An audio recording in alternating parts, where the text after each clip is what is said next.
Invitamos al hermano Héctor a que pase adelante.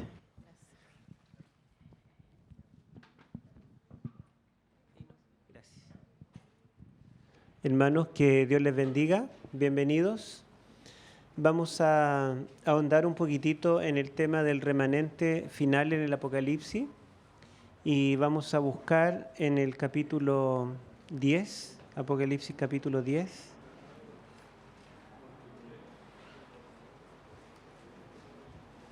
Yo creo que ustedes conocen bastante bien este capítulo. De todas maneras vamos a leerlo para que repasemos alguna idea. El capítulo 10 de Apocalipsis para nuestros pioneros fue fundamental porque después del chasco de 1844 de los mileritas, los que conocen la historia, los mileritas, seguidores de Guillermo Miller, predicaron que después de 2300 tarde y mañana, Cristo vendría a la tierra. Voy a preguntar, ¿cuántos saben esta historia? A ver, que levanten la mano. ¿Y cuántos no conocen esta historia? Ya, la mayoría la conoce. Después que los mileritas descubrieron en el libro de Daniel, porque recuerden que Daniel específicamente lo que tiene que ver con el tiempo del fin, estaría cerrado y sellado hasta el tiempo del fin. Ni siquiera Daniel podría entender, pero se le dice que en algún momento el libro sería abierto y que los entendidos lo entenderán, ¿sí? Ahora, este remanente, los entendidos que en el tiempo del fin entenderían Daniel y las profecías de tiempo, se cumple a partir de 1798, cuando comienza el tiempo del fin.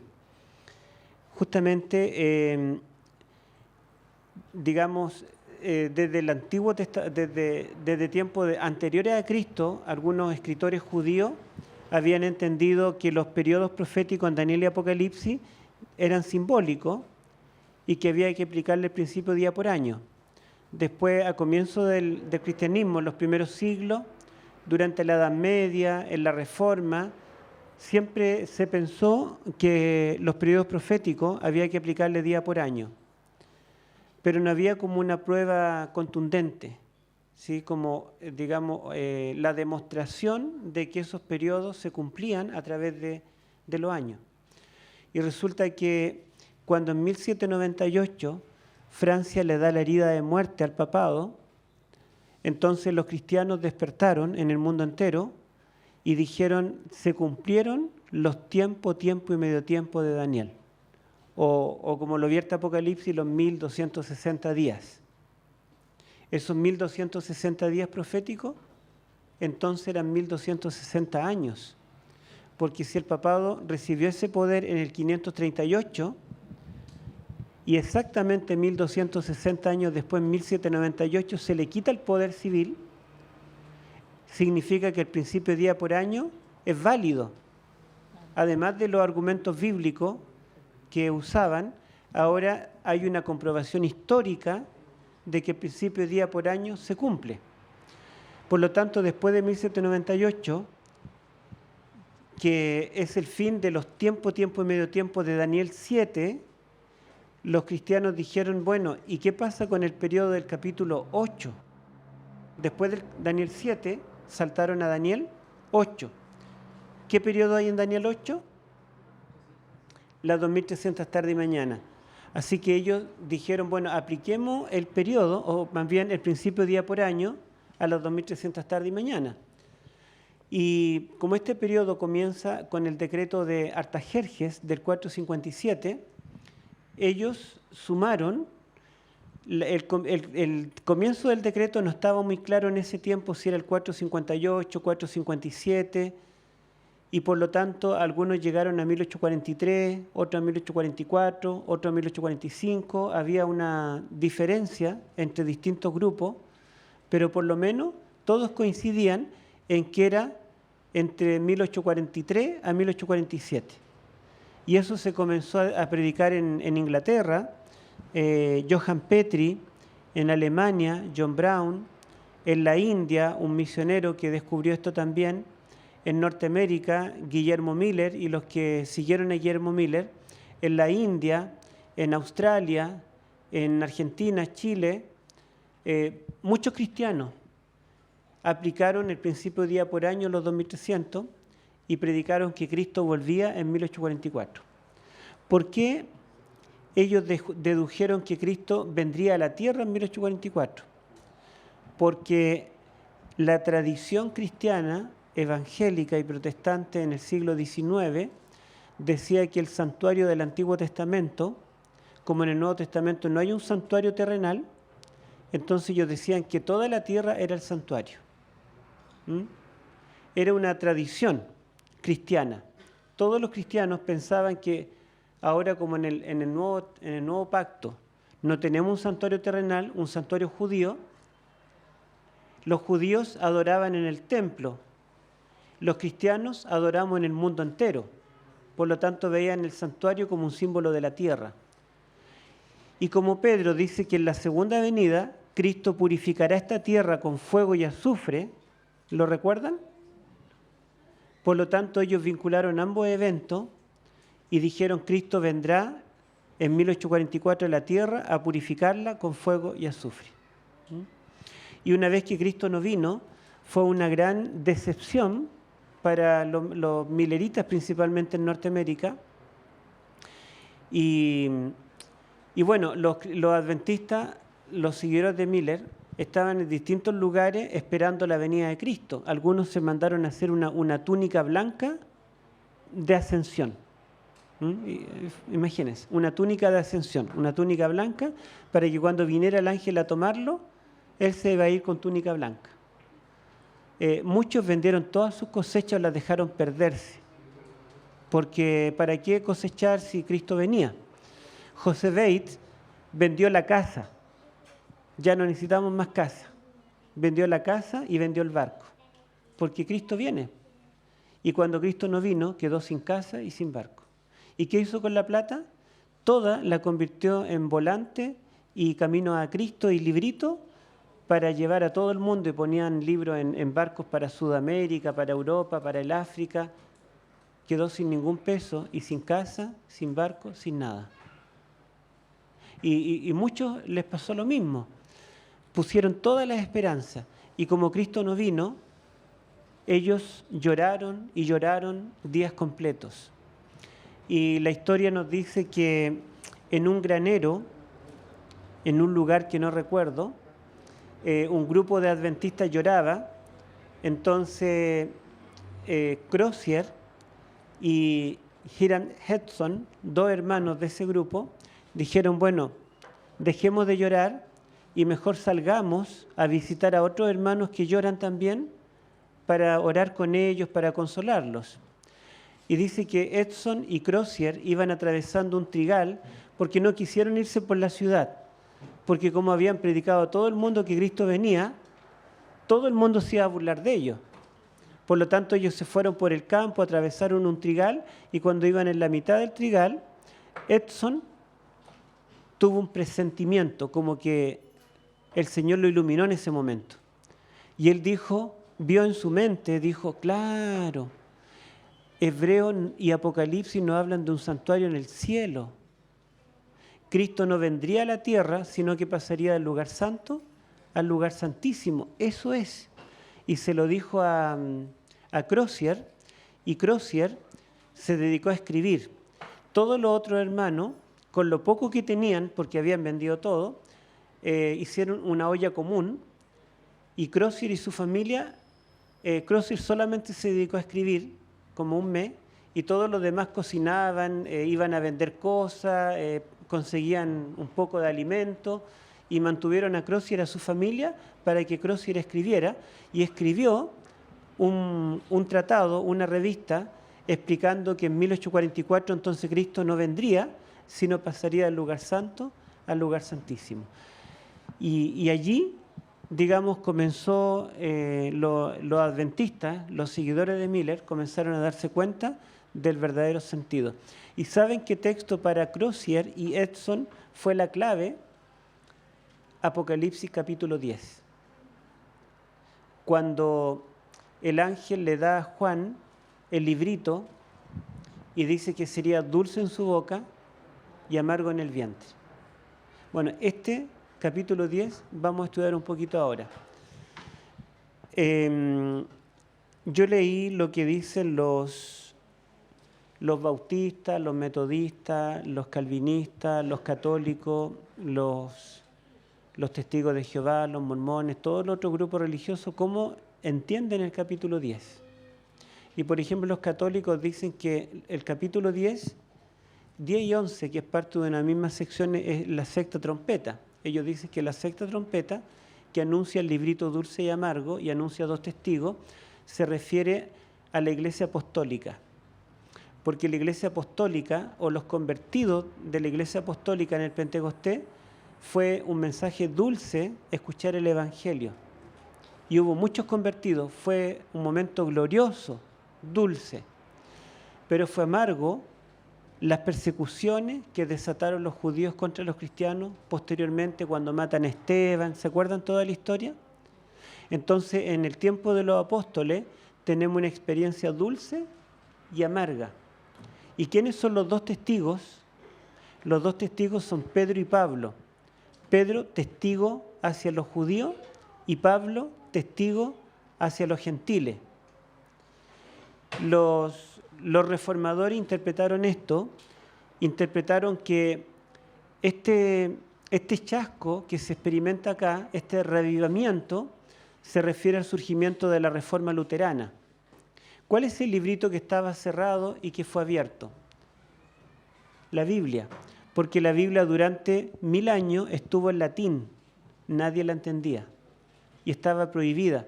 Y los reformadores tradujeron la Biblia a todos los idiomas. Por primera vez, los hispanohablantes podían leer una Biblia en castellano, los alemanes podían leer una Biblia en alemán, los franceses una Biblia en francés. Por lo tanto, el librito que estuvo cerrado ahora estaba abierto. Y fue dulce para ellos que en ese tiempo se enseñaba las penitencias, pagar indulgencias para el perdón, se pegaban azote por los pecados. Fue dulce saber que el perdón es gratuito por los méritos de Cristo. La justificación por la fe fue el mensaje dulce en su boca, pero fue amarga la contrarreforma, la persecución que hubo contra los protestantes en la época de la Reforma y los mártires que hubieron entre ellos. ¿Se dan cuenta ustedes que hay varias formas de interpretarlo? Y nosotros decimos que el librito que estaba cerrado y que ahora está abierto en la mano del ángel es el librito de Daniel. Decimos eso, ¿verdad? Y decimos que aquí no está hablando del siglo I, del tiempo de los apóstoles, ni está hablando tampoco del siglo XVI, el tiempo de la Reforma, sino que está hablando del siglo XIX, el tiempo de los mileritas. Y que la experiencia dulce y amarga con el libro, lo dulce fue comprender por primera vez estas profecías que no se habían entendido y que Cristo venía tan pronto, y lo amargo fue la experiencia del chasco, del error, de haberse equivocado, que fue una gran amargura y un gran llanto para los adventistas. Pregunto, ¿se puede interpretar de cualquiera de esas formas? ¿Estarán todas bien? No, porque la profecía apocalíptica tiene un solo cumplimiento, ¿verdad? Por ejemplo, el milenio. ¿Hay varios milenios que se han cumplido y se cumplirán? ¿O el milenio es un solo periodo que estaremos juzgando en el cielo y que los impíos estarán muertos y Satanás atado? La venida de Cristo, la segunda venida, ¿es que Él está viniendo muchas veces o vendrá solo en una ocasión histórica concreta? Claro, la profecía apocalíptica tiene un cumplimiento único, histórico y concreto. Entonces, el capítulo 10 de Apocalipsis no puede cumplirse en todas esas ocasiones de cada una de las iglesias que adopta una postura. Tiene que tener un solo cumplimiento. ¿Cómo saber si el nuestro es el correcto? ¿Cómo? A ver, ¿alguien le respondería a un teólogo católico que los dos testigos no son Pedro y Pablo, y que el librito dulce y amargo no es el mensaje de Cristo que predicaron los apóstoles en el Pentecostés, ¿cómo le responderían? ¿Qué argumento bíblico le entregarían?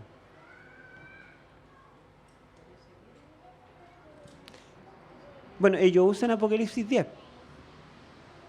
¿O cómo le responderían a un reformador, un luterano, que dice que el librito que fue abierto fue la Biblia, que había estado solo en latín y ahora estaba en el idioma de toda la gente? Que lo dulce fue el mensaje de la justificación por la fe y lo amargo fue la contrarreforma que vino contra ellos. ¿Cómo nosotros le explicaríamos nuestra postura? ¿Ah? Sí, podemos recurrir a Daniel, ¿verdad?, como paralelo, pero no es fácil, ¿se dan cuenta? Bueno, yo me di cuenta que lo más fácil es el contexto donde está el capítulo 10 en el Apocalipsis. Hay un contexto y lamentablemente no lo vamos a ver porque el tiempo se nos iría en eso. Pero bueno, en mi librito azul de las trompetas yo me dedico solo a eso, a explicar el remanente y las trompetas. Ahí está todo. Pero, como les digo, es un tema largo como para desarrollarlo, pero les tiro algunos lineamientos. Las 7 trompetas son históricas, sucesivas, una detrás de otra. Se llaman primera, segunda, tercera, sexta, séptima trompeta, y eso significa, al usar un ordinal, de que no son contemporáneas juntas, sino que son una detrás de la otra. Y las 7 trompetas nos llevan del tiempo del Imperio Romano hasta el mismo fin, hasta el fin de la gracia. Y la sexta trompeta, por muchos detalles del capítulo 9, yo entiendo que comenzó a sonar en 1798. ¿Y por qué digo yo entiendo? Porque la Iglesia Adventista es la única profecía que no tiene una postura definida. La Iglesia Adventista tiene una postura definida para quiénes son las 2 bestias, quién es la ramera, qué representan las 7 iglesias, los sellos, etc. Pero las trompetas no tenemos una postura definida. Entonces, mi interpretación, pero ha sido aceptada por varios profesores de teología en distintos países, mi interpretación es que la sexta trompeta comienza a ser tocada en 1798, con la herida de muerte. Entonces, en el capítulo 10 tiene que ser situado a partir de, ¿qué fecha? De 1798. Y si el capítulo 10, el librito dulce y amargo, tiene que ser un evento que ocurra después de 1798, descartamos la interpretación católica de que es Pedro y Pablo en la Iglesia Apostólica del siglo I. En ese caso habría sido la primera trompeta, pero estamos en la sexta, la penúltima. Y el ángel jura que la sexta trompeta terminará cuando acabe la gracia. Comenzó a sonar en una fecha específica y no nos dice la fecha, la podemos deducir, pero sí nos dicen qué fecha va a terminar. Dice que va a terminar de sonar cuando se acabe la gracia. Por lo tanto, la sexta trompeta no puede haber comenzado en el siglo I, ¿verdad? ¿Quieren saber dónde dice que va a terminar cuando acabe la gracia? Leámoslo. Apocalipsis capítulo 10. Sería bueno, hermanos, que se aprendieran de memoria el Apocalipsis y Daniel, que lo leyeran varias veces y lo pudieran recitar como poesía. Entonces sería mucho más fácil que ustedes recordarían inmediatamente en qué parte está hablando. Sería bueno que lo hicieran. Bueno, leámoslo. Es un desafío. Cuando yo llegué a la Iglesia Adventista, me bauticé a los 18 y me nombraron maestro de escuela sabática de la clase donde estaban todos los viejitos de la iglesia. Incluso tenía un hermano de más de 90 años y otros de 80, de 70 para arriba. Y bueno, y había un concurso en ese tiempo en toda la iglesia, ahora ya se perdió la costumbre, pero ¿quién se aprendía los 13 versículos de memoria? Y bueno, la clase de jóvenes no tenía ningún problema porque estaban todos lúcidos, los adultos también, pero yo tenía que lograr que todos mis viejitos se aprendieran el versículo de memoria. Algunos no se acordaban ni de las llaves. Y yo les exigía que se aprendieran el versículo de memoria. Entonces me decían, siempre me ponían la excusa. No, nosotros ya estamos muy viejos, no podemos aprendernos todos los versículos de memoria cada sábado. O si lo aprendemos, ya el otro sábado se nos olvidó. Entonces las otras clases están en ventaja porque son más jóvenes. Y yo le decía, yo soy nuevo, estoy recién bautizado y me lo aprendo. Sí, pero que usted es joven, y salían con la excusa. Entonces yo le dije, bueno, ya, vamos a hacer algo. Ustedes dicen que yo tengo ventaja. Bueno, yo me aprendo el capítulo completo y ustedes el versículo.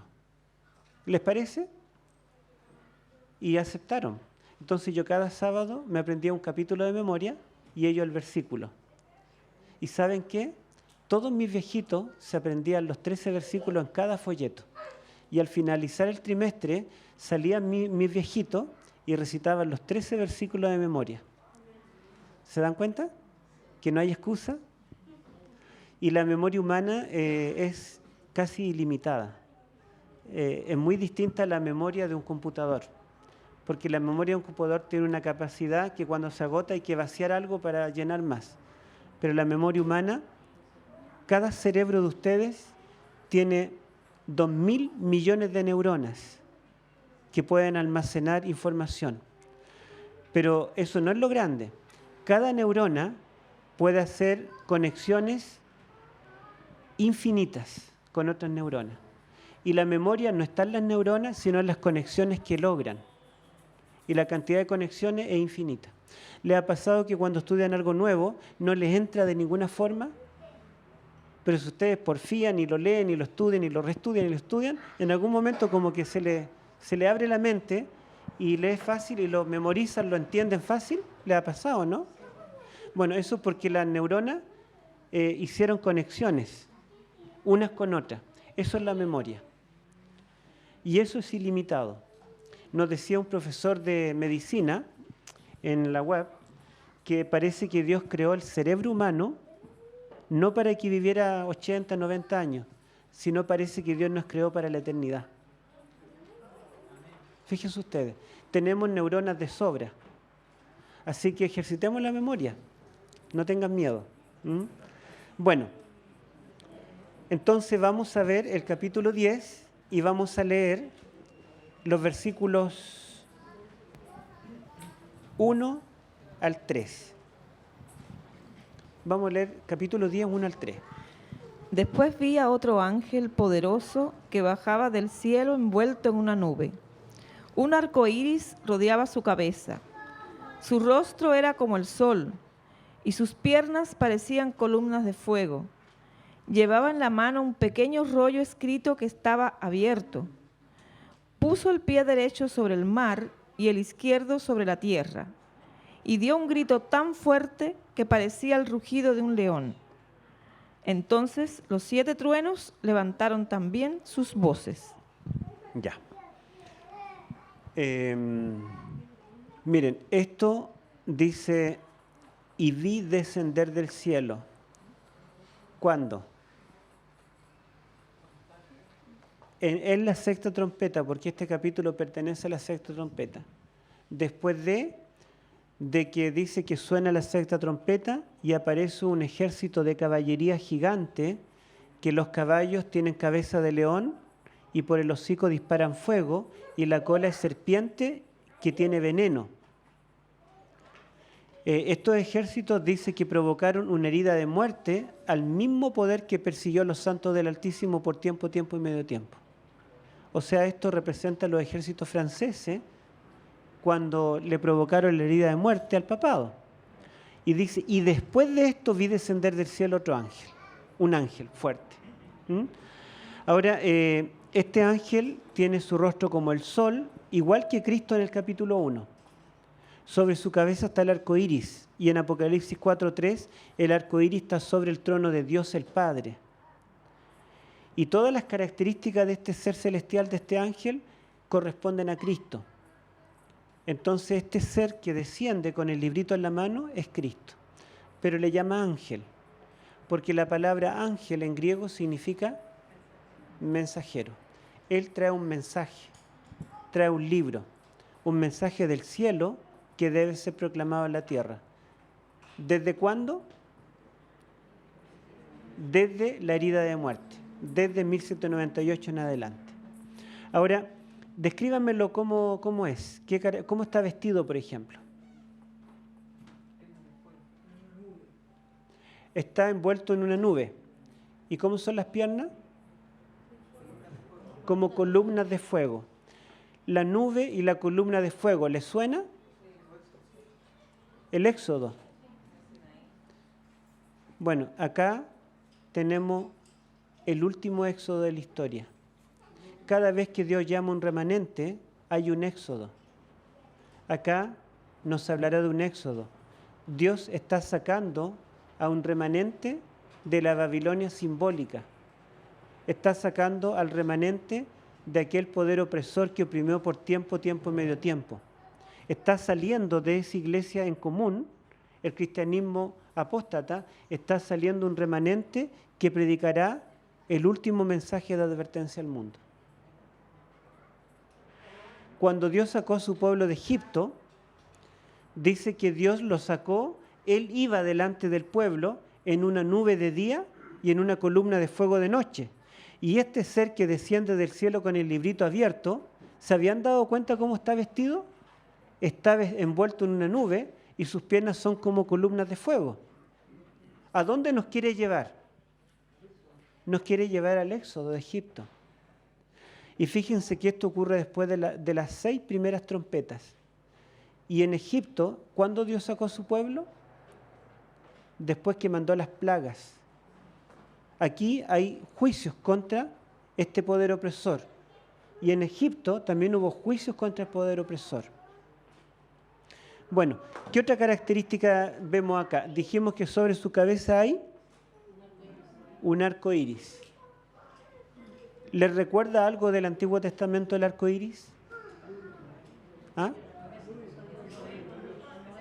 Noé, el éxodo del mundo antiguo, el mundo caído, el mundo corrupto, hubo un éxodo. Dios sacó un remanente de ese mundo perdido, ¿verdad? Y Dios también envió sus juicios para destruir ese mundo corrupto, y Dios salvó un remanente en el arca. Y cuando Dios juzga a Egipto y lo destruye, ¿verdad? Dios también salva un remanente. Y acá, en Apocalipsis 10, el Señor está llamando un remanente. Entonces estamos bien los adventistas en decir que esto del librito dulce y amargo es el surgimiento del remanente final. ¿Estamos bien o estamos tratando de justificarnos con este capítulo? ¿Vamos bien? Ya, vamos bien. Bueno, ¿qué más? ¿Qué otra característica tiene este ser? Su rostro es como el sol cuando resplandece en su fuerza. Bueno, yo no me acuerdo en qué otros eventos del Antiguo Testamento el rostro de Dios aparecía como el sol. Pero por lo menos estas dos características que mencionamos están las dos relacionadas con un remanente, ¿verdad? Ahora, dice acá que él rugió ¿cómo? Como ruge un león. Rugió como ruge un león. Veamos lo que dice Oseas, porque Jehová también en el Antiguo Testamento en tiempo de Oseas rugió como león. Oseas capítulo 11, versículos 10 y 11. Oseas capítulo 11. Voy a pedirle a algún hermano o hermana si me puede traer un vasito de agua de atrás, por favor. Oseas capítulo 11, versículos 10 y 11.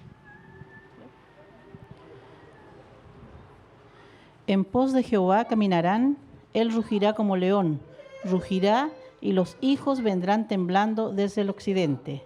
Como ave acudirán velozmente de Egipto y de la tierra de Asiria como paloma, y los haré habitar en sus casas, dice Jehová. Amén. En tiempo de Oseas es contemporáneo con Isaías. Vive en el siglo VIII, por el 750 a.C., cuando las 10 tribus del norte de Israel fueron completamente destruidas por los asirios y se acabaron. Y Judá estaba sentenciada a que sería destruida por Babilonia. Pero Dios le promete al profeta Oseas que llegará el día en que Jehová rugirá como león. ¿Y qué pasará cuando él ruge como león? El remanente volverá a Jerusalén. Volverán los que estaban desterrados en Asiria, volverán los que estaban en Egipto, volverán los que quedaron en Babilonia, y volverán rápido como las aves, vendrán volando, ¿verdad?, para retornar a su patria. Entonces el rugido de león, la voz de Dios como rugido de león, es el llamado al remanente que salga de Babilonia o que salga de Egipto para que vuelva o camine hacia la tierra prometida. ¿Se dan cuenta ustedes que todas las características de este ser glorioso que aparece acá, todas tienen que ver con el surgimiento del remanente final? Bueno, vamos a seguir leyendo. Y vamos a leer el versículo 5 hasta el 7. Del mismo capítulo 10, Apocalipsis, perdón, capítulo 10, 5 al 7.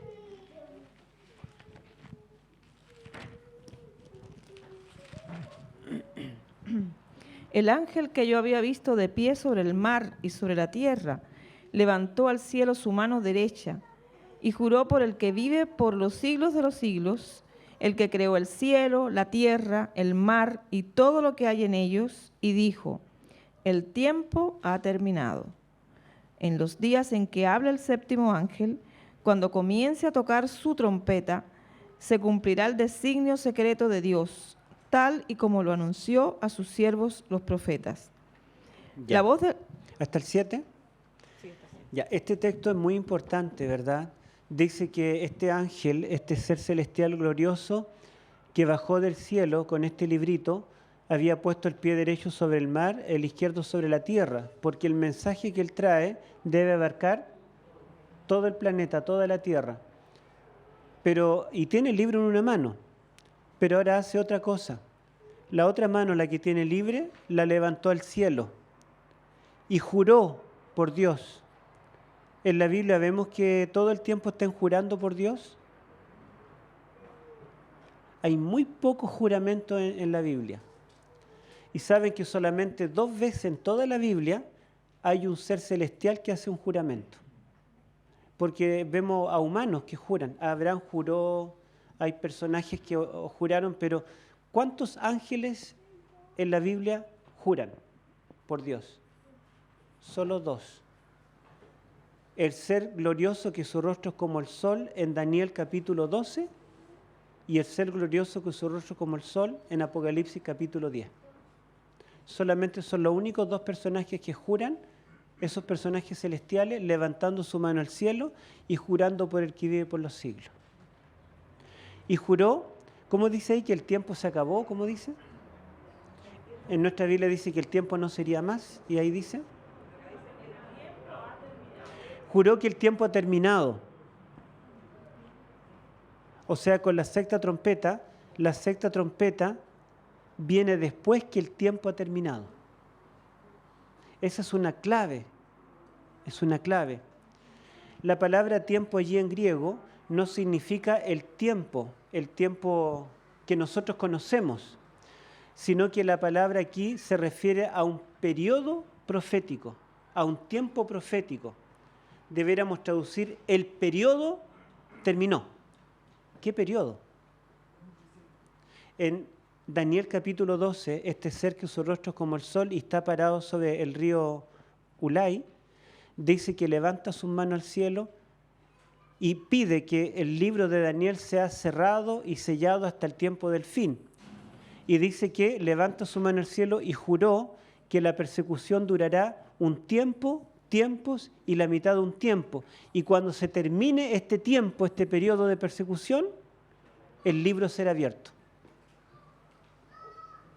O sea, ¿cuánto tiempo iba a perseguir el rey del norte? Tiempo, tiempos y medio tiempo. Y cuando este periodo se termine, el librito que está cerrado será abierto. Y ahora viene este ángel que su rostro es como el sol, trae un librito abierto y jura que el tiempo, el periodo, se acabó. ¿Qué periodo? El periodo de persecución. Ese periodo que duró tiempos y medio tiempo. Así que aquí en el capítulo 10 vemos que el mismo ser, la misma descripción, es del ser del capítulo 10 al 12 de Daniel, que también levantó su mano al cielo, también juró por el que vive por los siglos, también selló un libro y también juró por un tiempo, por un periodo. No sé si ven todos los vínculos. Entonces, ¿estarían bien nuestros pioneros cuando dedujeron que el capítulo 10 estaba explicando a Daniel? Sí, sí, ¿verdad? ¿Estarían bien ellos cuando dedujeron que el capítulo 10 debía entenderse desde 1798 en adelante? Sí. Esto nos permite decir que este reavivamiento, este remanente, no es el remanente de la Reforma, el cristianismo del tiempo de la Reforma del siglo XVI. Y tampoco es el cristianismo del siglo I. Tampoco son los judíos que vendrán después del rapto, porque el mundo pentecostal dice que el capítulo 10 está describiendo a los judíos como el remanente final después del rapto secreto. El Señor nos va a raptar, nos va a llevar al cielo y allí se va a cumplir el capítulo 10. Pero no es ni pasado ni futuro. El capítulo 10 se está refiriendo a un evento que ocurriría inmediatamente después de 1798, cuando acabe el periodo de persecución contra los santos. Esto es muy definido, muy definido. Bueno, y además de jurar esto, juró que el misterio de Dios, cuando el ángel, eso lo dice el 7, sino que los días de la voz del séptimo ángel, cuando él comienza a tocar su trompeta, ¿qué va a pasar con el misterio de Dios? Se consumará. Amén. Entonces, la sexta trompeta va a seguir tocando hasta que se consume el misterio de Dios. Porque cuando comienza a sonar la séptima, el misterio de Dios se consumará. Los que llevan más tiempo en la iglesia, explíquenle a los más nuevos qué es el misterio de Dios. A ver, ¿alguien podría decir qué es el misterio de Dios? El Evangelio. Pablo dice que el Evangelio que él predica es el misterio de Dios que había estado oculto, que había sido planificado desde antes de la fundación del mundo, pero había estado oculto y revelado parcialmente a través de símbolos, ritos y otras cosas, pero que en Cristo ese misterio es revelado. Y él predica el misterio del Evangelio. Por lo tanto, cuando dice que cuando termina la sexta trompeta y comienza a tocar el séptimo ángel la suya, el misterio de Dios se consumará, significa que se acabará la predicación del Evangelio. O sea, se va a cerrar la puerta de la gracia. Y si la sexta trompeta es un tiempo en el cual el remanente podrá predicar el último mensaje de advertencia al mundo hasta que cierre la gracia, significa que el capítulo 10 no lo podemos poner después de la gracia ni antes de 1798. Este capítulo está hablando de un grupo que surgiría después de 1798 y que va a predicar un mensaje ¿hasta cuándo? Hasta que acabe la gracia. ¿Será que el Señor levantará otro remanente después de 1844? ¿Por qué? Porque aquí dice que el último remanente iba a surgir después de 1798, iba a experimentar un chasco dulce y amargo, y este mismo grupo debía seguir predicando ¿hasta cuándo? Hasta que el misterio de Dios sea consumado, hasta que se acabe el tiempo de la gracia, hasta que el séptimo ángel comience a tocar la trompeta. Yo lo veo claro, no sé cómo lo ven ustedes. Solamente que Apocalipsis no es fácil de entender, porque ustedes ven que tiene muchos símbolos, está aludiendo a distintos pasajes, pero cuando lo vamos interpretando, lo vamos desmenuzando, nos damos cuenta que no hay otra alternativa. Ahora, Bueno, no hemos leído, vamos a leer mejor aquí la experiencia del versículo 8 hasta el versículo 10. El capítulo 10, 8 al 10. La voz que oí del cielo habló otra vez conmigo y dijo: Ve y toma el librito que está abierto en la mano del ángel que está en pie sobre el mar y sobre la tierra. Y fui al ángel, diciéndole que me diese el librito, y él me dijo: Toma y cómelo, y te amargará el vientre, pero en tu boca será dulce como la miel. Entonces tomé el librito de la mano del ángel y lo comí, y era dulce en mi boca como la miel, pero cuando lo hube comido, amargó mi vientre. Amén. Bueno, fíjense que este ser celestial que trae el librito abierto, dice que pone su pie derecho en el mar y el izquierdo en la tierra, levanta su mano al cielo y jura, por el que vive por los siglos, que el tiempo profético de persecución de tiempo y medio tiempo no será más. Se acabó la persecución. Por lo tanto, el remanente tendrá plena libertad para predicar. Ya no estamos en el tiempo de Inquisición, podemos predicar libremente. El problema es que ahora no predicamos. En la Edad Media, cada cristiano valdense que salía a predicar, muchos de ellos no volvían. Salían a entregar literatura, a dar el mensaje, y los denunciaban y terminaban torturados y muertos. Nosotros tenemos plena libertad, pero ya no predicamos como ellos. Pero el remanente dice que en este tiempo ya no habrá persecución, por lo tanto podrán predicar, y Dios va a contener los vientos hasta que comience a sonar la séptima trompeta. Tenemos plazo, solo que esto comenzó en 1798 y ya llevamos bastante tiempo, y en cualquier momento va a comenzar a sonar la séptima trompeta y la gracia se va a terminar. Así que es el tiempo de predicar. Pero lo interesante es que este ángel ahora, por orden divina, le entrega el librito a Juan, y Juan debe comerlo, y dice que en su boca fue dulce y en su vientre fue amargo. ¿Eso será literal o será una acción simbólica? Es una acción simbólica. ¿Qué base tenemos para decir que es una acción simbólica? Si alguien nos dice, muéstreme con la Biblia. Debemos tratar de fundamentar todo lo que nosotros decimos. En realidad no como para fundamentar con un texto prueba, porque los testigos de Jehová tienen un texto para cada cosa. Hasta para decir que no podemos hacer transfusión de sangre, aunque eso no existía, pero tienen para todo un texto. Pero el tema no solamente tener un texto de apoyo, sino que el contexto de ese texto esté hablando de eso. Tenemos que la Biblia nos dice que esta es una acción simbólica, o tratamos de forzar el texto para justificar nuestros chascos. Tanto el contexto de la visión como otros textos. Bueno, miren, ¿quién es el que come el libro? Juan. ¿Y por qué nosotros decimos que son los mileritas en 1844 los que se comieron el libro? ¿Ah? Claro, porque hemos visto que esta profecía se tiene que cumplir después de 1798. ¿Sí? Ahora, Juan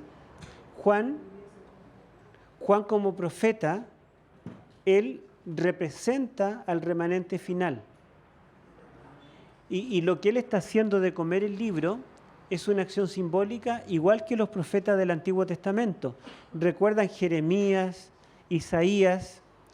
¿Se acuerdan, por ejemplo, cuando Jeremías, vienen los falsos profetas y le dicen al rey, mira, rebélate contra Babilonia, porque Dios me reveló de que vas a ganar?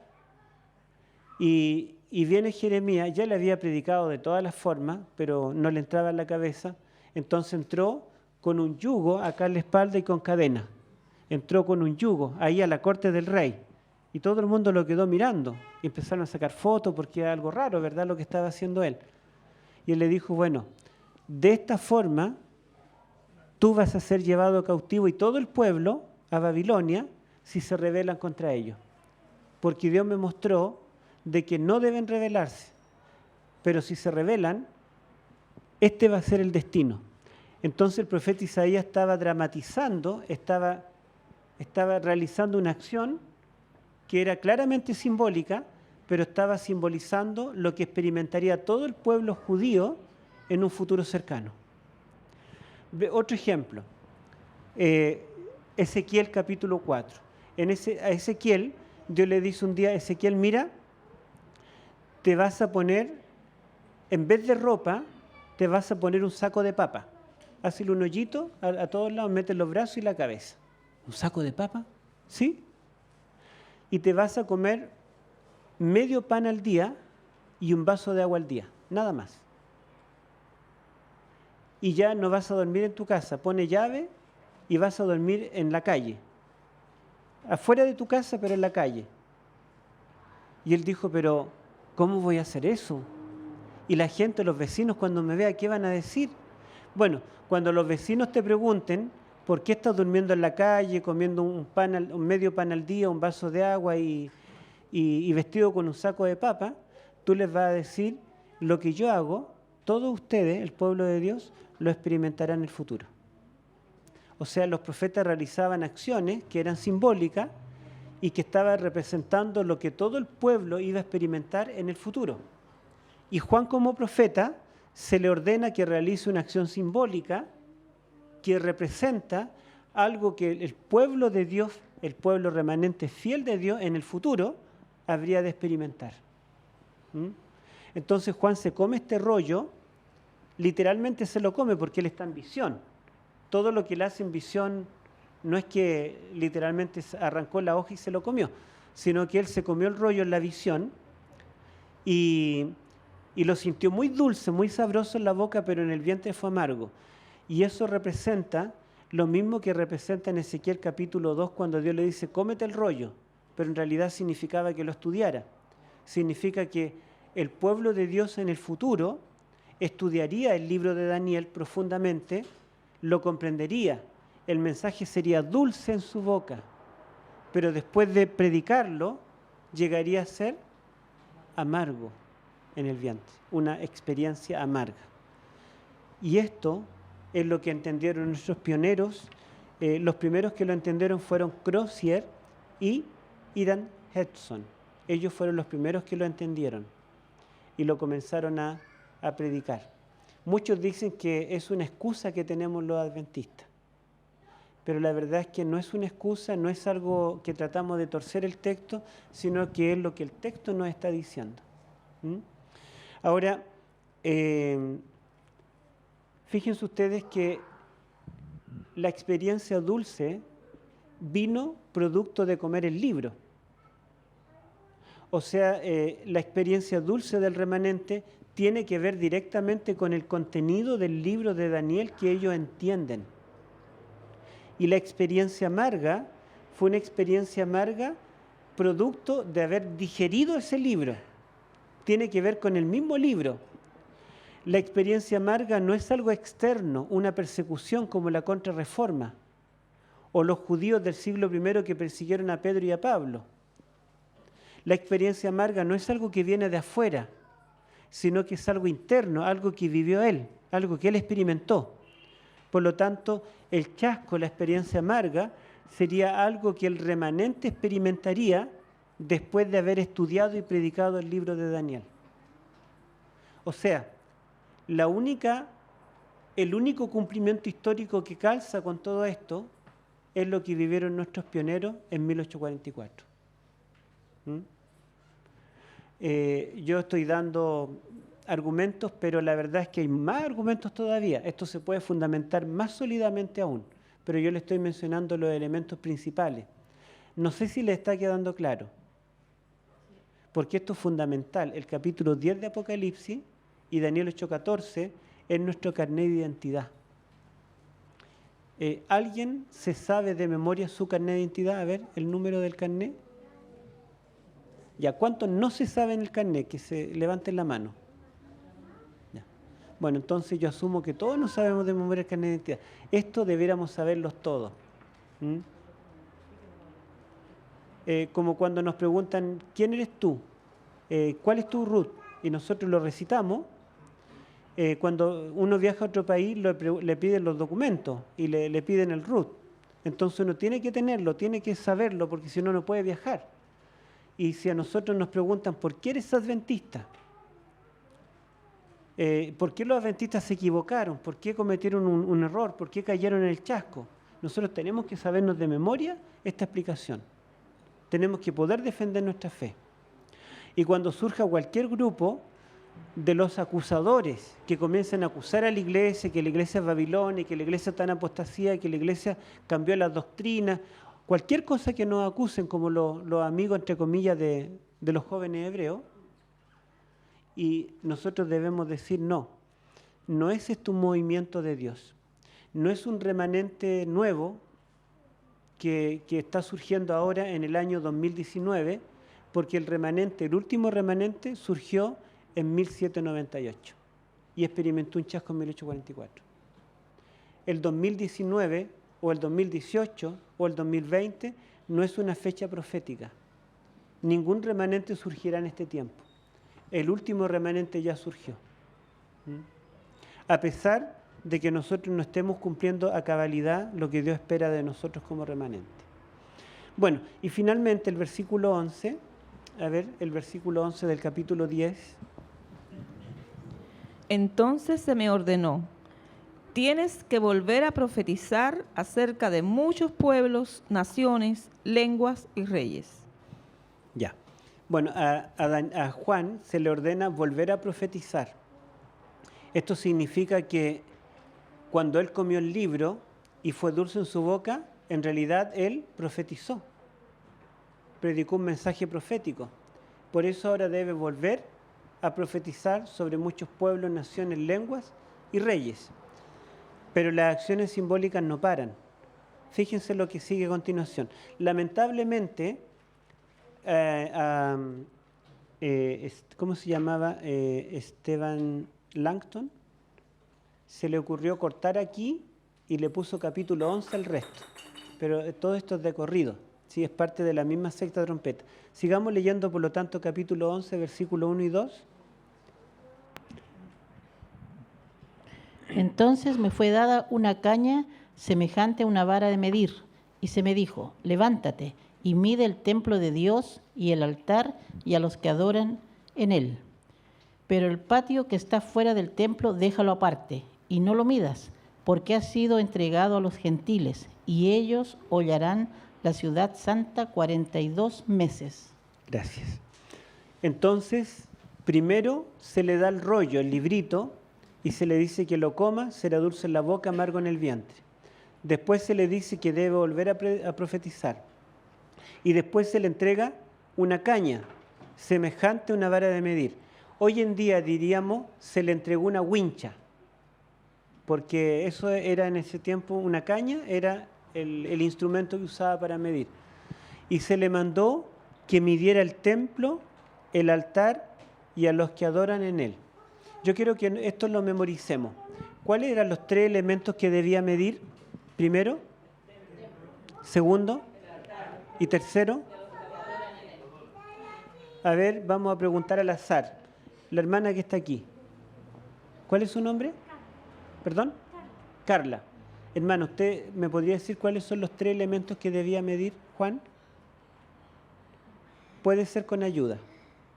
¿A quién le quiere pedir ayuda? Ya, a ver, el esposo. El templo, el altar y a los que adoran en el templo. ¿Sí? Ya, por este lado. A ver.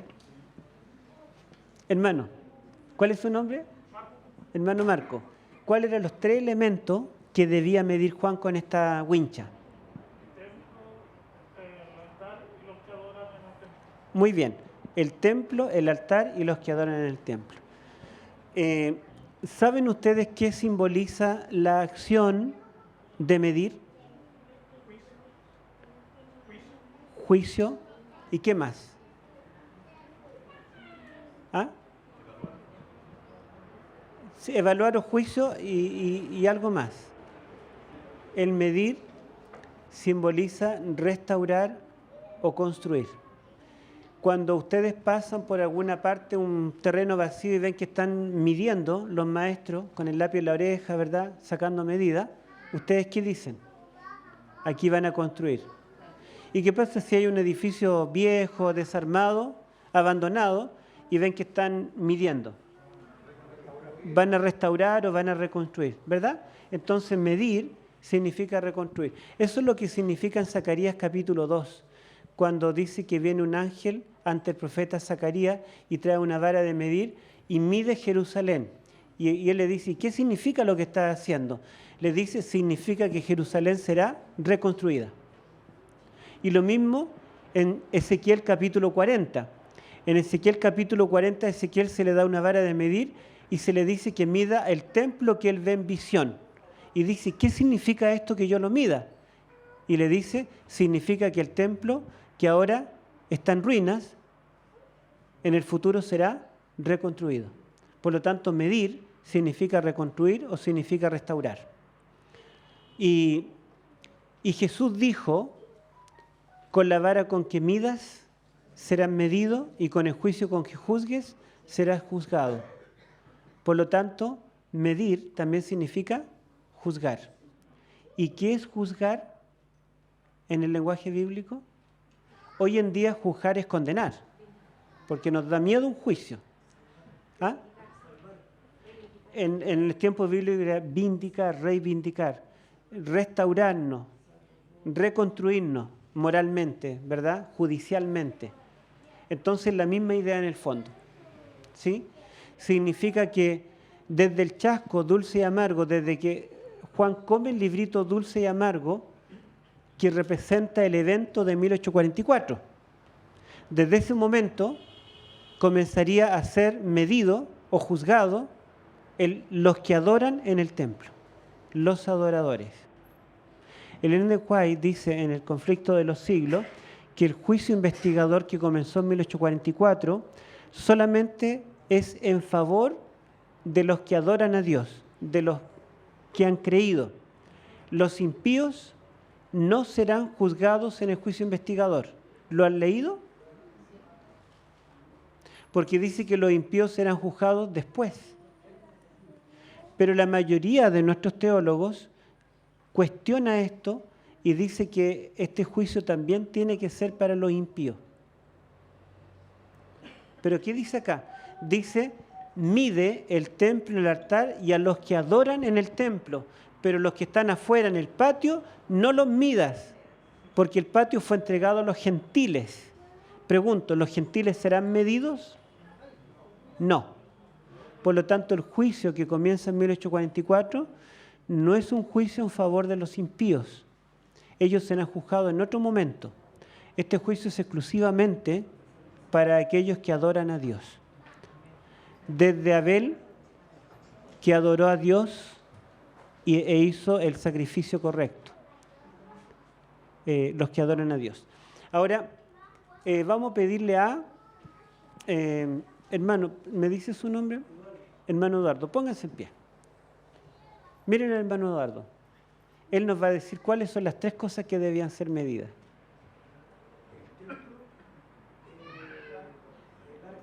No, el arca no. No, tampoco. El altar y los que adoran en el templo. Muy bien, gracias hermano. ¿Le ayudaron? Sí, con uno. Bueno, el templo, el altar y los que adoran en él. ¿Dónde el Antiguo Testamento anuncia este juicio? ¿O qué fiesta, qué ceremonia del santuario anunciaba el juicio final, el juicio investigador? El día de la expiación. ¿En qué parte de la Biblia se explica la ceremonia del día de la expiación?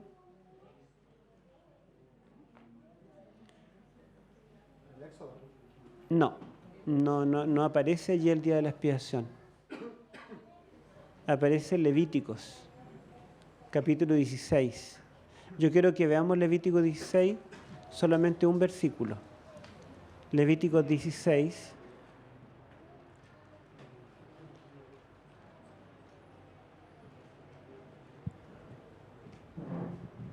Y vamos a leer el versículo 33, que es el resumen final de lo que se hacía en el día de la expiación. Y hará propiciación por el lugar santísimo, por la tienda de reunión y por el altar. También hará propiciación por los sacerdotes y por toda la comunidad allí reunida. Amén. Dice que el día de la expiación era hacer expiación por el lugar santísimo y el lugar santo, es decir, por el templo. También hará expiación por el altar y también hará expiación por los sacerdotes y el pueblo que adora en el templo. ¿Cuántos elementos eran expiados, purificados en el día de la expiación? 3. ¿Cuáles cosas eran purificadas? El templo completo, lugar santísimo, lugar santo. ¿Qué más? El altar. ¿Qué más? Sacerdote y pueblo que adoraba en el templo. Y acá dice que Juan debe medir, ¿qué cosas? El templo, el altar y a los que adoran en el templo. Entonces, ¿de qué nos está hablando Juan? Nos está diciendo que en 1844, en ese momento que el pueblo de Dios en la tierra experimente ese chasco dulce y amargo, ¿qué ocurrirá con el templo del cielo? Comenzará el juicio investigador el día de la expiación antitípico, lo que representaba el día de la expiación. Pero hay algo más. No lo vamos a detallar porque ya es mucho, ¿verdad? Yo creo que están cansados, pero un teólogo anglicano de Escocia, que es el erudito más grande en Apocalipsis, y él es preterista, o sea, cree que todo esto se cumplió en el siglo I con Pedro y Pablo. Él descubrió algo impactante. Él dice, todo esto es una explicación de Daniel 8:14. ¿De qué habla Daniel 8:14? Las 2300 tardes mañana luego el santuario será purificado. Porque él muestra que todas las palabras en el idioma original que están acá en estos versículos son tomadas de allí. Entonces dice Juan, acá está interpretando Daniel 8:14. ¿Creemos lo mismo? Amén, ¿verdad? Amén. Porque el chasco dulce y amargo y medir o juzgar el juicio investigador es la explicación de Daniel 8:14. Solamente que él como erudito, como académico, lo demuestra con argumentos sólidos, sin defender nuestra doctrina, sin ser adventista y no creyendo ni siquiera en el cumplimiento histórico. Él demuestra lingüísticamente y literariamente que todo el lenguaje de los capítulos 10 y 11 es una explicación de Daniel 8:14. Extraordinario, ¿verdad?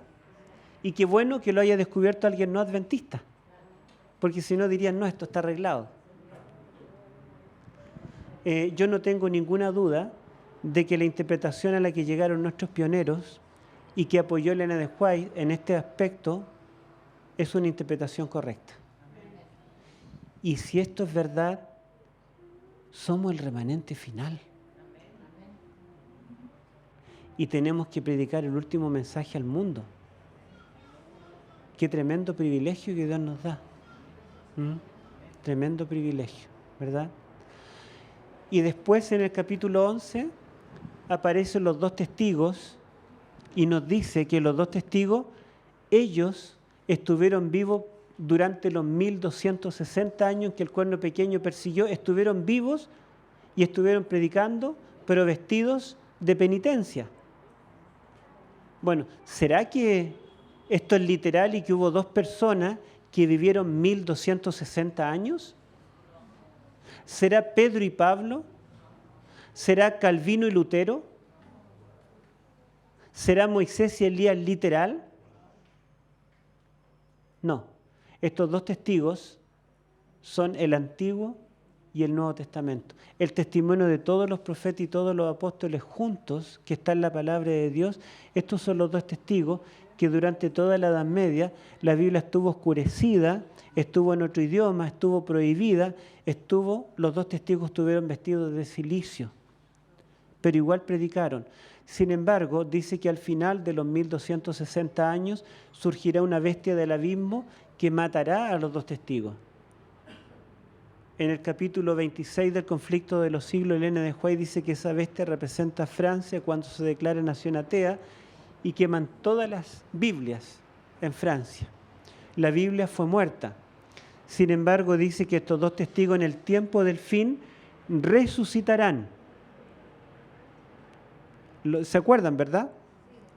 Yo no estoy leyendo tanto para no ocupar tanto tiempo, pero fíjense ustedes, en la sexta trompeta ocurren tres cosas en el tiempo del fin. ¿En qué fecha comienza el tiempo del fin? 1798. Muy bien. Entonces, en 1798, según la sexta trompeta, ocurren tres cosas. La primera, que está en el capítulo 9, el poder que persiguió a los santos del Altísimo recibe una herida de muerte. La segunda cosa que pasa es que el Señor saca un remanente con la orden de proclamar un mensaje a toda nación, tribu, lengua y pueblo y restaurar las verdades del santuario. Y en tercer lugar, ¿qué más pasa? Los dos testigos resucitan. Estos dos testigos, el Antiguo y el Nuevo Testamento, resucitan y desde el tiempo de nuestros pioneros, después de 1798, se comenzó a masificar la Biblia, nació la sociedad bíblica con la misión de llevar una Biblia a cada lugar del mundo en todos los idiomas. Comenzaron las misiones extranjeras a viajar a todos los rincones del mundo. Hubo este movimiento de estudio de Daniel y de la Biblia. Por lo tanto, los dos testigos están vivos. ¿Y qué significa que los dos testigos estén vivos en el tiempo del fin? Para predicar el Evangelio. Pero ¿saben la importancia de los dos testigos? La importancia de los dos testigos, porque dice que los dos testigos son los dos olivos y los dos candeleros de Zacarías capítulo 3 y 4. ¿Quiénes fueron los dos testigos en Zacarías 3 y 4? En Zacarías 3, el testigo es el sumo sacerdote Josué. Y en Zacarías 4 es el líder político Zorobabel. Josué y Zorobabel son los dos testigos de Dios que lideraron al remanente que salió de Babilonia. ¿Se acuerdan el comienzo del folleto de las primeras lecciones? Dice que Dios sacó el primer remanente que Dios saca de Babilonia, fueron liderados por ¿quiénes? Josué y Zorobabel, los dos testigos de Zacarías. Zacarías le llama a ellos los dos testigos de Dios. ¿Y cuál es la misión de ellos? Liderar al remanente sacándolo de Babilonia para conducirlo ¿hacia dónde? Hacia Jerusalén. Una vez llegado a Jerusalén, ¿qué tuvieron que restaurar? El templo. Acá tenemos que hay un remanente en el capítulo 10, en el tiempo del fin que está surgiendo. En el 11 dice que hay dos testigos que están vivos, resucitados. ¿Para qué? ¿Cuál es la misión de los dos testigos en el Antiguo Testamento? Liderar al remanente. ¿Hacia dónde? Hacia la Jerusalén celestial. ¿Y cuál es la misión de ellos en el camino? Restaurar el verdadero templo, así como Josué y Zorobabel, restaurar el templo que Daniel 8 dice que el cuerno pequeño echó por tierra y lo pisoteó. ¿Se acuerdan que en el capítulo 8 de Daniel dice que el cuerno pequeño le quitaría a Cristo el ministerio continuo? Y en lugar de su santuario, lo echó por tierra y lo pisoteó. Y si lo echó por tierra y lo pisoteó, significa que después de 2300 tardes y mañana, tiene que haber alguien que restaure ese santuario que fue echado por tierra y fue pisoteado. El remanente. ¿Saben cómo el cuerno pequeño echó por tierra el santuario y lo pisoteó? ¿Y qué es el continuo que le quita el cuerno pequeño a Cristo? ¿Ah? El continuo en el Antiguo Testamento es la obra del sumo sacerdote en el lugar santo. El trabajo del sumo sacerdote en el lugar santo, que lo hacía continuamente todos los días, es llamado, en los libros de Éxodo, Levítico y Números, es llamado el continuo.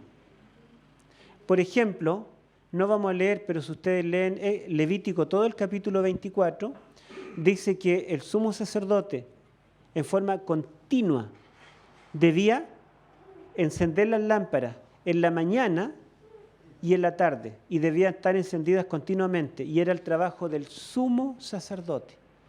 Dice que los panes de la presencia debían ser puestos por el sumo sacerdote sobre la mesa el sábado y debían permanecer en forma continua toda la semana, y el siguiente sábado debía cambiarlos por otros 12 panes. Entonces el sumo sacerdote debía cambiar los panes en forma continua. En Éxodo capítulo 30 dice que el sumo sacerdote debía en forma continua encender las lámparas del candelabro en la mañana y en la tarde. Entonces, ¿cuál es la obra continua de Cristo en el santuario celestial?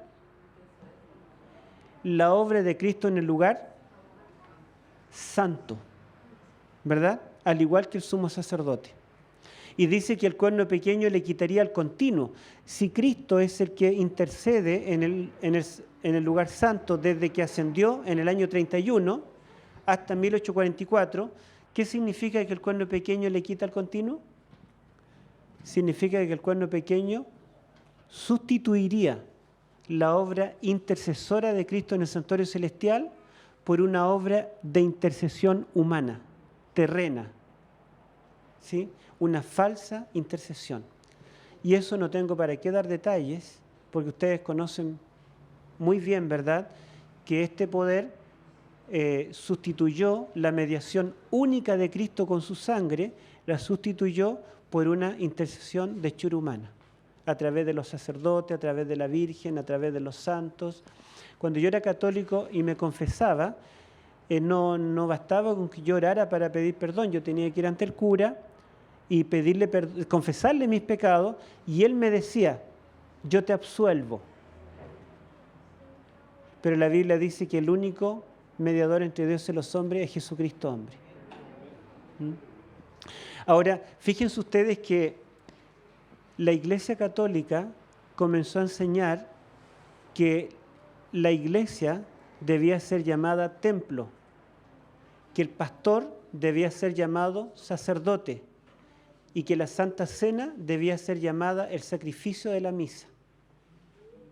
Adoptaron la terminología del santuario.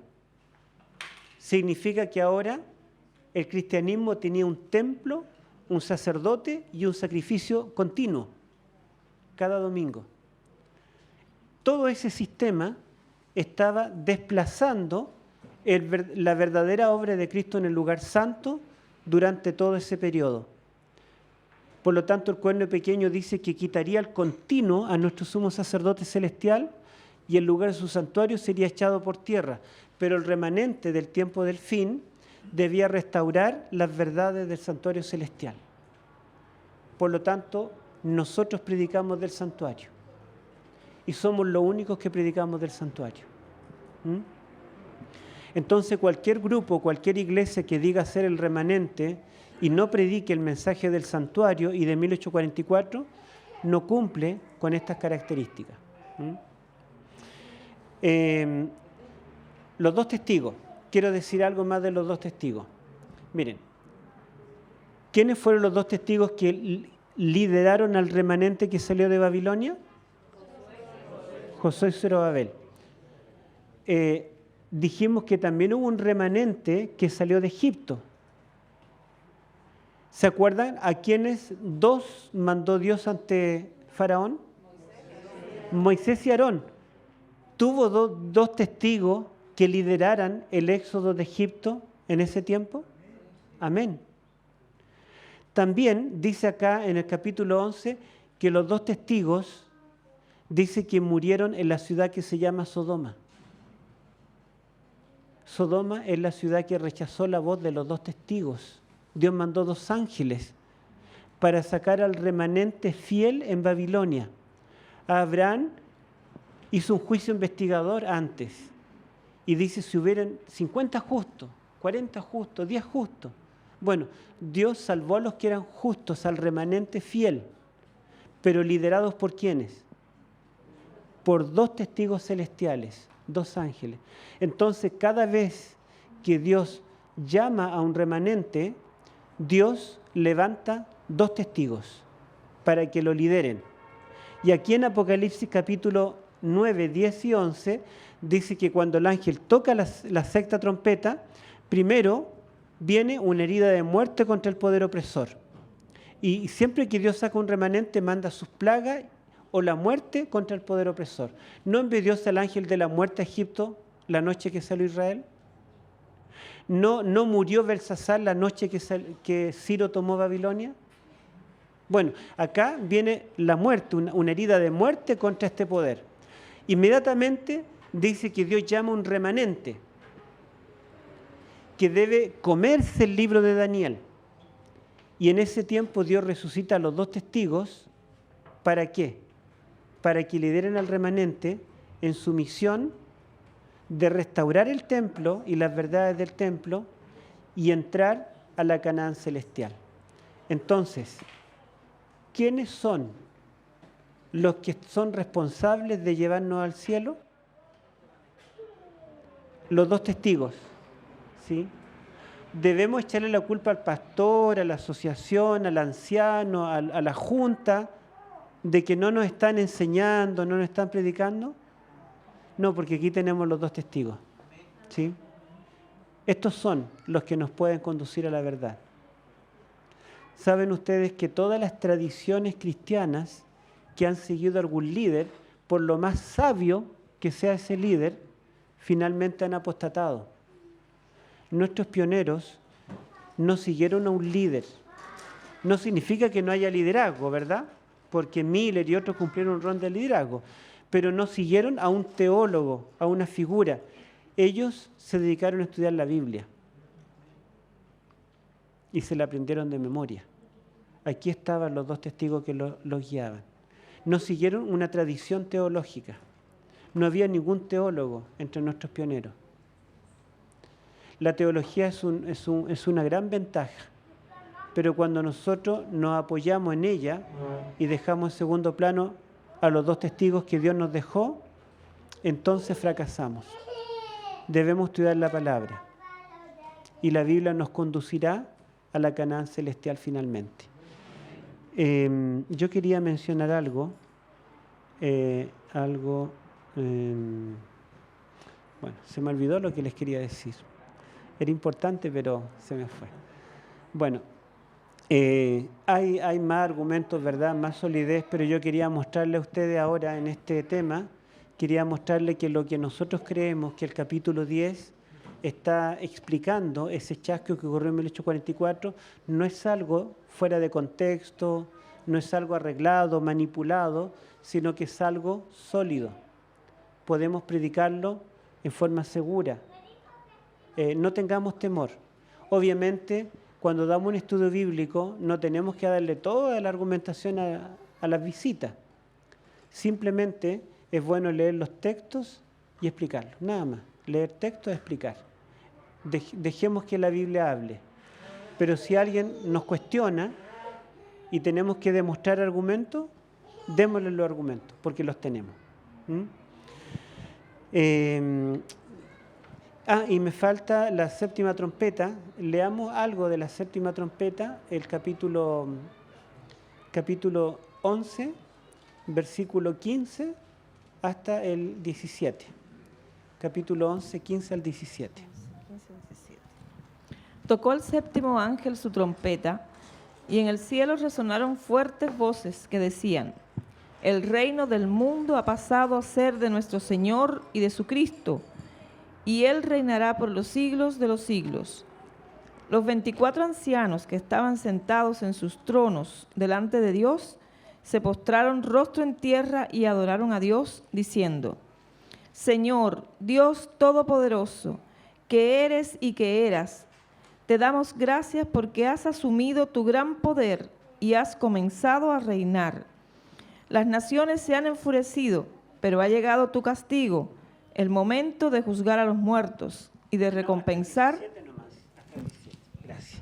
Bueno, entonces, cuando suena la séptima trompeta, díganme ustedes, ¿qué ocurre en el cielo? ¿Ah? Sí, pero a ver, vamos a leerlo de nuevo, pero con comprensión de lectura. Y yo no quiero que me digan grandes voces, yo quiero que me digan qué celebraban estas voces. ¿Qué acontecimiento ocurrió? Hubo un acontecimiento y que las voces, los seres vivientes y todo el mundo estaba celebrando. ¿Qué cosa? ¿Cuál es el acontecimiento? El reino. Cristo recibe el reino. Cuando suena la séptima trompeta, Cristo recibe el reino. Elena de White dice que Cristo recibirá el reino cuando acabe el tiempo de la gracia. Lo mismo nos dice Daniel 7. Daniel 7 dice que hay un juicio que comienza después del tiempo y medio tiempo. ¿Se acuerdan? Porque fueron puestos tronos, el juez se sentó, los libros fueron abiertos, pero el juicio termina cuando entra uno semejante al Hijo del Hombre con las nubes del cielo y él recibe la sentencia de ese juicio. ¿Y qué se le da? ¿Se acuerdan o no? ¿O lo leemos? Leámoslo. Daniel capítulo 7, versículos 13 y 14. 13 y 14 los versículos.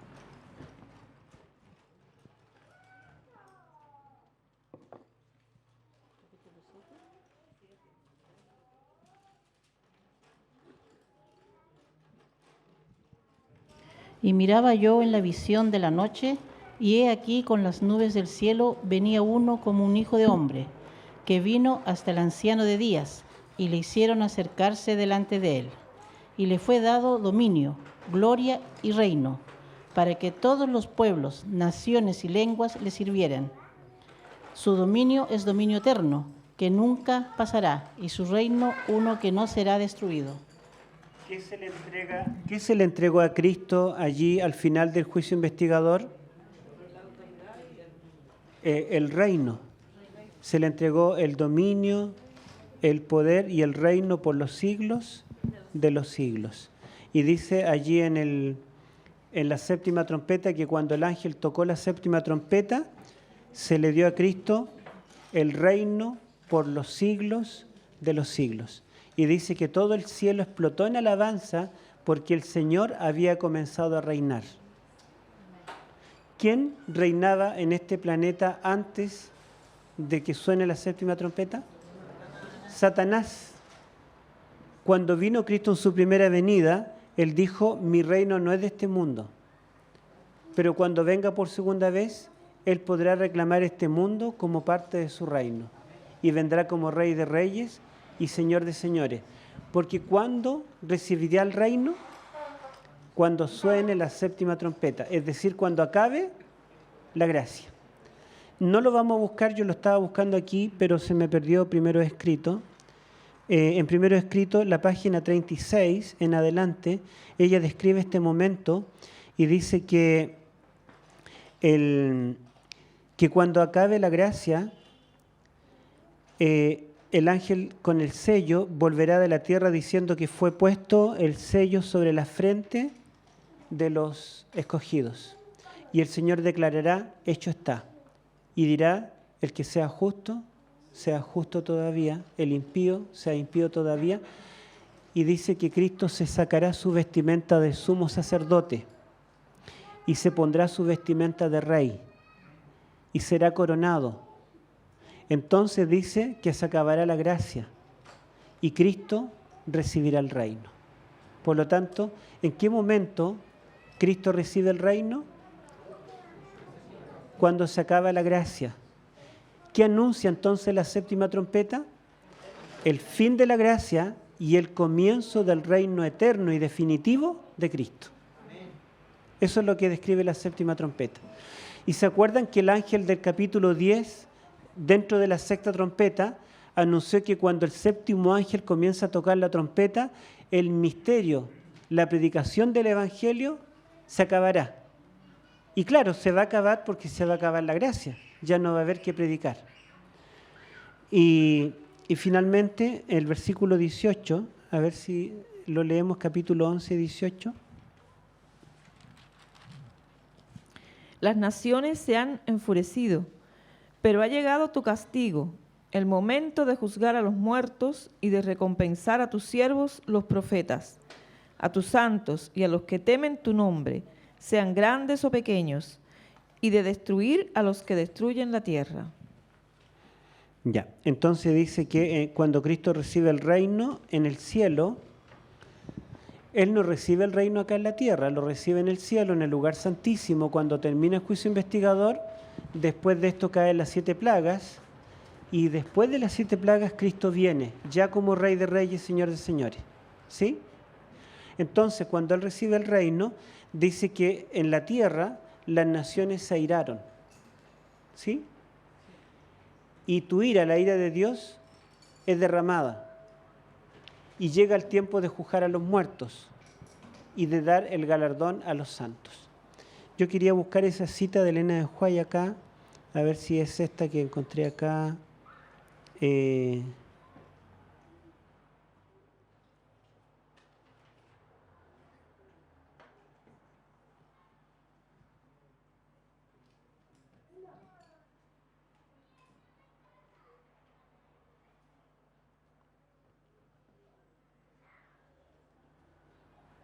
Ya. No.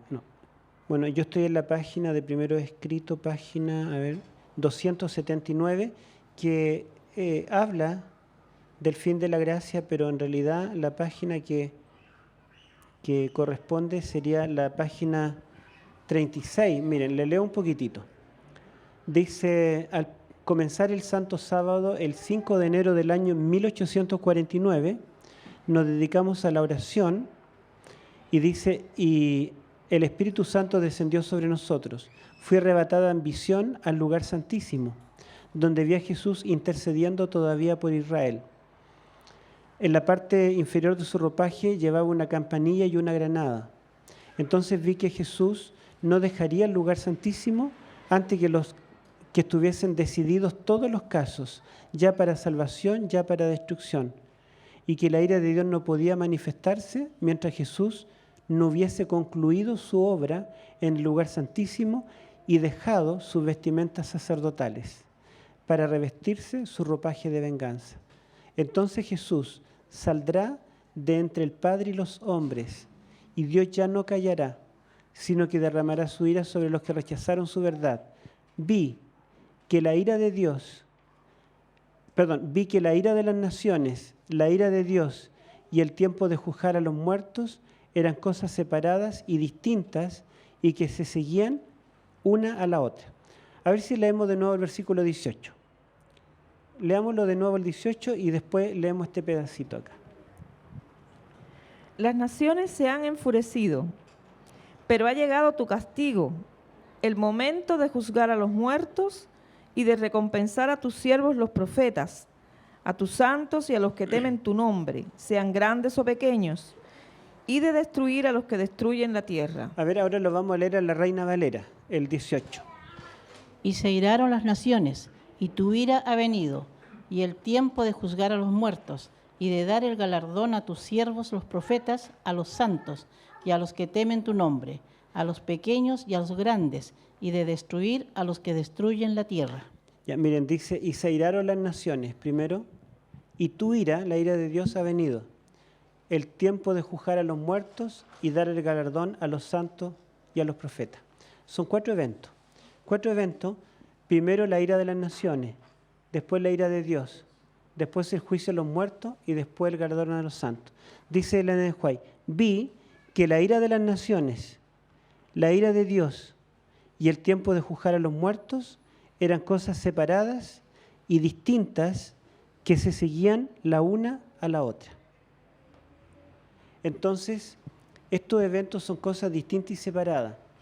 La ira de las naciones es descrita inmediatamente después de la 7ª trompeta del capítulo 11. Comienza en el capítulo 12 hasta el 14 de Apocalipsis, porque en el capítulo 12 dice que el dragón se llenó de ira contra la mujer y se va a destruir al remanente. Y las naciones representadas por bestias con cabeza y con cuernos se unirán, ¿verdad?, para desatar su ira a través de un decreto de muerte contra el remanente que guarda los mandamientos de Dios. Entonces menciona 4 eventos.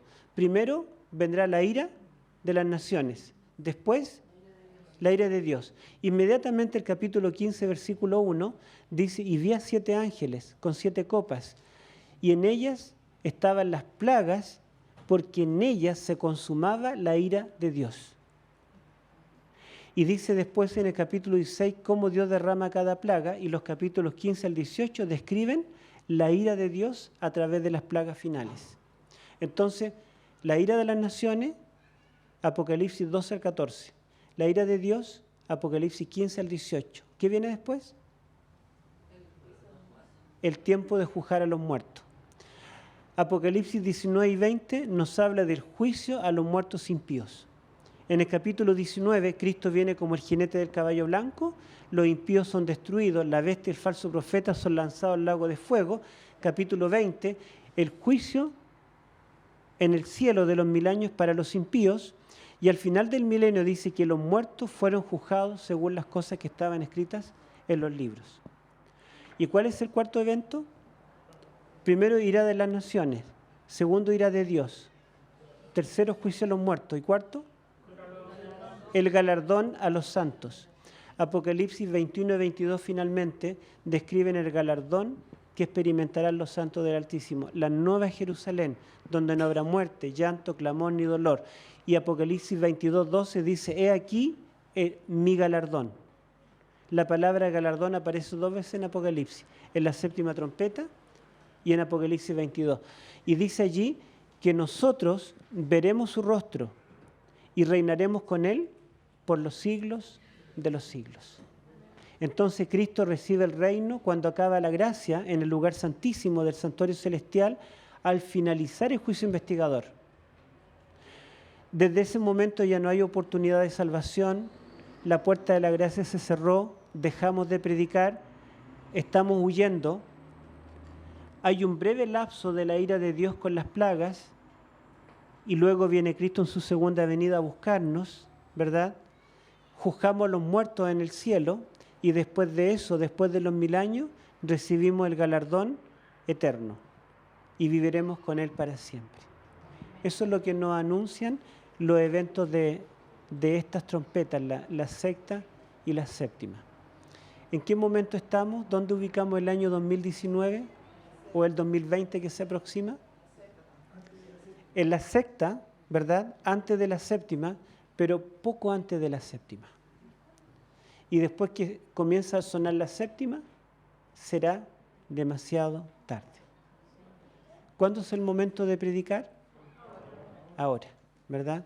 ¿Cuándo es el momento de arreglar nuestras cuentas con Dios? ¿Cuándo es el momento de prepararnos, estudiar la Biblia? Ahora. Vemos cómo las profecías se cumplen matemáticamente. Esto no lo podemos cuestionar, es muy sólido. Es así. Si todo se ha cumplido perfectamente, lo que falta también se cumplirá. Y es hermoso saber que falta tan poco. Además de esto, ¿verdad?, que las trompetas nos describen eventos celestiales del plan de Dios, tenemos también todos los eventos terrenales que nosotros estamos viendo a diario. ¿Cómo se está cumpliendo Daniel y Apocalipsis? Bueno, mañana tendremos el último tema y vamos a ahondar un poquito más en el tiempo del fin y en los eventos que están ocurriendo. Gracias, hermano.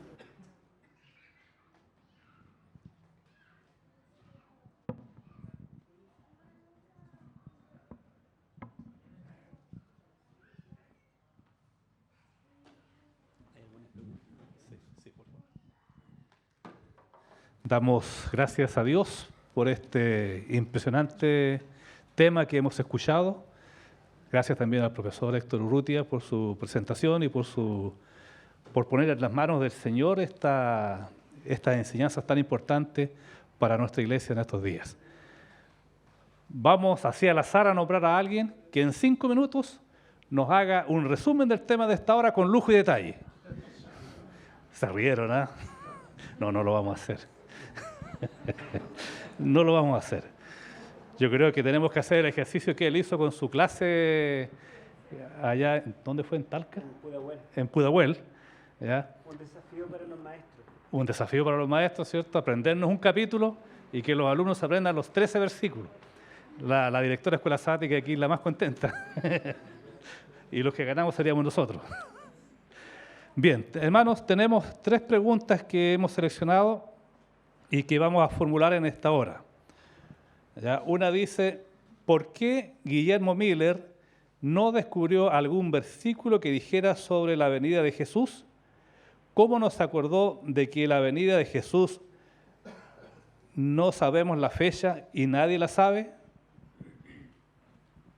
Bueno, Miller había leído toda la Biblia. De hecho, él se volvió a Cristo, se reconvirtió y estudió toda la Biblia detalle por detalle, versículo por versículo, así que conocía estos versículos. Y no sé si ustedes recuerdan, en el conflicto de los siglos, dice que muchos le dijeron a Miller y a los seguidores de Miller, le citaron Mateo 24:36, nadie sabe el día ni la hora. ¿Y se acuerdan lo que dice el conflicto que ellos respondían? Ellos decían, bueno, el día y la hora nadie lo sabrá, pero el año lo podemos calcular. Era la respuesta de ellos. No es una respuesta muy buena porque el contexto en Mateo 24, ¿verdad? Cuando dice el día y la hora, quiere decir que nadie sabe la fecha, sino tendría que decir el día, la hora, el mes, el año, la semana, el milenio, el siglo. Pero cuando dice día y hora es que nadie sabe la fecha. Pero ellos lo entendieron así, y recordemos que no había ningún teólogo, eran gente campesina, gente autodidactos. Entonces ellos veían que esto era tan sólido, los 2300 días cuadraba tan perfectamente en 1844, que ese versículo de Mateo 24:36 tenía que ser entendido de otra forma, y lo entendieron así. Y tenía que cumplirse la profecía, ¿verdad?, de que ellos iban a experimentar este chasco dulce y amargo. También un hermano le dijo a Miller, hermano Miller, pero en Hebreo 8, 1 y 2 dice que Cristo entró al santuario celestial. ¿No será que la purificación del santuario signifique que Él va a purificar el santuario celestial en vez de que Él venga a la tierra? Y Miller le dijo, sí, yo lo había pensado, pero no. Porque el santuario donde Dios mora en el cielo es santo. El pecado está acá. Entonces la tierra es la que tiene que ser purificada. Pero Miller se olvidó de que el pecado comenzó, ¿dónde? El pecado, la rebelión comenzó en el cielo. Allí tiene que ser aclarado el tema finalmente. Y también se olvidó de que todos nuestros pecados son registrados en los libros del cielo. Por lo tanto, hay un registro que debe ser borrado y limpiado. Espero que la respuesta haya dejado conforme a la persona. Segunda pregunta, dice, ¿qué relación podemos establecer entre el fin del tiempo de gracia y la salida de las ciudades? ¿De dónde conocemos señal de esto? Sí, hay relación. Elena de White dice que debemos, que habrá 2 decretos dominicales y que hay 2 salidas. Uno, el primer decreto dominical, dice ella que será dado poco antes de que acabe la gracia, poco antes de que suene la 7ª trompeta. Y en ese decreto se obligará a guardar el domingo, pero no se va a prohibir el sábado, tampoco será un decreto de muerte. Pero dice que a pesar de eso, nosotros debemos salir de las grandes ciudades hacia las ciudades pequeñas, porque dice ella que en el tiempo del fin, las ciudades grandes serán ciudades, ¿cómo se llama? Cuando la gente arma tumultos convulsivas, ciudades, habrá violencia. Entonces dice que los que estemos viviendo en las grandes ciudades y se dicte un decreto dominical, van a decir, ellos son los sabatistas, los que viven ahí en la esquina, y dice que van a matar a algunos de nosotros, o nos van a arrastrar hasta las cárceles. Por lo tanto, nosotros debemos evitar saliendo de las ciudades. Y como ya hemos predicado mucho tiempo en las grandes ciudades, al irnos a las ciudades pequeñas, en ese corto tiempo, nosotros predicaremos en esos lugares descuidados. Y luego, dice ella, cuando se acabe la gracia y caigan las 2 primeras plagas, nos van a echar la culpa a nosotros, los que no estamos guardando el domingo como corresponde. Entonces habrá un segundo decreto dominical donde además de ordenar guardar el domingo, se va a prohibir guardar el sábado y será un decreto con pena de muerte. Y eso ocurrirá después de que sean derramadas las 2 primeras plagas. Y en esos momentos, dice ella, debemos salir incluso de las pequeñas ciudades hacia los lugares más inhóspitos. Van a tener que buscar una ciudad que tenga algún desierto grande donde ir. Bueno, aquí hay un desierto grande, ¿verdad? Un desierto, una montaña, un bosque, un lugar, una cordillera, un lugar inhabitado. Allí tendremos que huir. Y dice ella, no debemos almacenar alimentos no perecibles, no debemos comprar un terrenito en la punta de un cerro, sino que dice debemos salir con las manos vacías, porque será Dios quien nos sustente. Viviremos por fe. Eso es lo que ella describe. La tercera pregunta, estoy tratando de descifrar qué dice. ¿Ya? Voy a comenzar a leer lo que voy entendiendo. Si la persona quiere hacer la pregunta a viva voz, no hay ningún problema. Dice, los lugares santos, santuarios, no dice haya sido, sino que solo cambia la función. No dice lugar santo. No dice lugar santo. Sino que solo cambia la función o la ocupación de Cristo. Y después agrega acá atrás, sábado, santuario del tiempo. Ya. Me parece que la pregunta es si Cristo realmente, o si el santuario celestial realmente tiene 2 departamentos, o si solamente tiene 2 ministerios. ¿Sí? Esa es la pregunta. La verdad es que había escuchado eso en uno de los... Lo había leído de la red, que hablaba de dos lugares, pero en realidad él decía, al finalizar el texto, de que solamente había un lugar. Pero era Dios quien cambiaba la función. Por eso quería preguntar cuál era su punto de vista. Bueno, cuando se dice que no puede haber 2 lugares, que no puede haber un velo, que encierre la gloria divina y que todo el cielo es santo y no podemos concebir a Dios encerrado en un santuario, la verdad es que tampoco podemos imaginar un cielo donde Dios more, porque Dios no necesita el espacio ni el tiempo para morar. En el principio, Dios creó los cielos y la tierra, pero antes del principio, Dios existía y no habían cielos ni tierra. Por lo tanto, el santuario celestial no es un lugar que Dios necesita para vivir. Si hay un santuario celestial, es por otros motivos. Y bueno, Romanos 14 dice que Dios no vive para sí. La verdad es que el santuario celestial, Dios lo levantó, lo erigió, porque Él creó otros seres, ángeles y mundos no caídos. Es el lugar de encuentro con Dios. Pero no es que Dios necesite un santuario. Ahora, si el santuario terrenal fue hecho de acuerdo al modelo celestial y el terrenal tiene 2 departamentos, un lugar santo y un lugar santísimo, ¿por qué el celestial no podría tener 2 departamentos? ¿Verdad?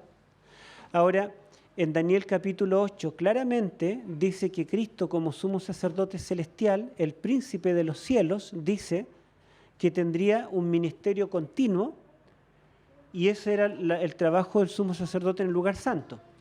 Pero al final de los 2300 tarde y mañana, él purificaría el santuario y era el trabajo del sumo sacerdote en el lugar santísimo.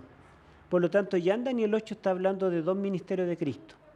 Y en Hebreos capítulo 9 dice que en el primer pacto el santuario tenía 2 departamentos. Y el versículo 8 del capítulo 9 dice, con esto el Espíritu Santo nos estaba dando a entender que aún no se había manifestado el camino al verdadero santuario, el del cielo, entre tanto el tabernáculo terrenal existiese. Entonces el santuario celestial también tiene que tener, de acuerdo a la lógica que está siguiendo Hebreos, también tiene que tener 2 departamentos. Y también dice Hebreos 9:23 que así como el santuario terrenal era purificado, dice las cosas celestiales mismas deben ser purificadas, solo que con mejores sacrificios que los sacrificios del santuario terrenal. Entonces, ¿es necesario que el santuario celestial sea purificado? Hebreos 9:23 dice que sí. Daniel 8:14 dice que el santuario celestial debe ser purificado. Por lo tanto, yo creo que el santuario celestial existe y que tiene 2 departamentos, que no tienen el tamaño ni los materiales del santuario terrenal, sí. Es algo que quizás ni lo imaginamos, pero existe, y existe porque fíjense que Cristo, nuestro sumo sacerdote, es humano.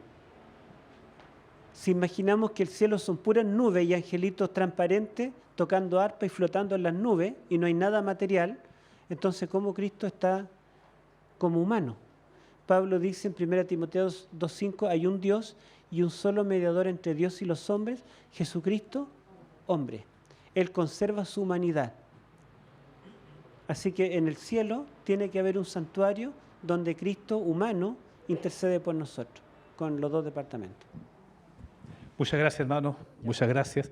Espero que sus preguntas hayan sido atendidas y nos olvidemos mañana a las 7 de la tarde.